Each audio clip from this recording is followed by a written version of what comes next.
canteen of goat's milk, placing the bread on the plate and pouring the milk into the bowl. My movements are routine and reverent, following the tradition Mother taught me every year to commemorate the anniversary of the 100-year reaping. It's meant to curry favor with the Fae in a way that will ensure my sister and I won't be chosen for the next reaping. Since the 100-year reaping comes at dawn tomorrow, I could use that favor now more than ever. I stare at my offering, then look at similar ones farther down the wall. At the next stone over, I see a patterned scarf with a sparkling moonlit brooch perched upon it. Farther down, I'm almost certain I see the silhouette of an entire deer corpse. I return my attention to my offering of bread and milk. It's always been bread and milk, ever since I was a girl. Mother says anything fancier could draw the attention of the reaping, while anything less could be seen as an insult fit for punishment. It seems the only way to guarantee my sister and I won't become the brides of monstrous Fae is to remain respectfully unmemorable. Why the Fae give a lamb's ass about silly human offerings in the first place is beyond me. We couldn't possibly give them anything they don't already have in the faelands. Besides, do Fae even eat, aside from human brains and the tears of young maidens? I take one last glimpse at my offering, hoping it's enough to keep me and my sister safe, then turn around. A new wall blocks my path. A towering, brooding wall of shadow and teeth. I gasp and launch a step back. My vision clears and focuses, revealing the figure of a man, taller than me by 2 heads. He's dressed in dark, nondescript clothing beneath an equally dark cloak that makes it impossible to get an impression of anything but his face. That accounts for the shadows I saw at first glance. As for the teeth, I must have been mistaken, because there are none to be seen beneath his self-righteous smirk. My eyes trail from his mouth to his upturned nose and angled eyes. A Fae. Great. It isn't unusual for Fae to be seen on this side of the wall, but there are only 2 reasons one would be here at all. First, to cause trouble.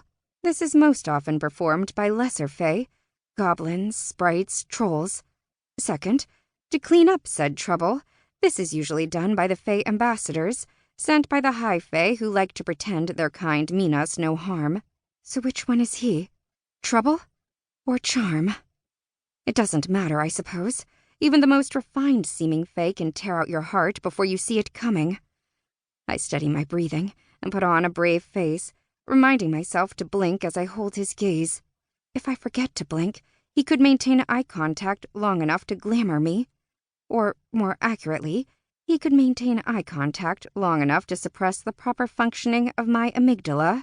This Fae is just like any other creature, I remind myself. A dangerous creature, yes, but a creature bound by the laws of science. Science, I can understand. Science, I can confront. Despite my mantra, I know I'm in the presence of danger. I'm vulnerable, small, wildly aware of my state of undress. My cloak suddenly seems too frail a thing to hide the fact that I'm wearing a thin cotton nightdress tucked into trousers. Why couldn't I have put on a proper top?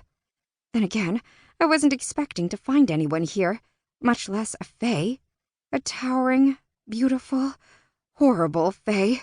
Luckily, his eyes don't stray to my clothing as he extends his hand toward the stones and the offerings at their bases. Seeking favor, human. Hoping you'll be chosen to win the hand of King Aspen. His voice is low and deep, dripping honey. I suppress a laugh. Does he honestly believe any of us would want to be chosen as a bride of the Fae? It's called the reaping for a reason. Otherwise, we'd call it the 100-year whimsy. Now, how do I answer that question without getting my face ripped off? I ask only that my offering is received fairly, and that my relationship with your kind maintains its good and distant standing. His lips twitch, but I can't tell if he's on the verge of smiling or scowling.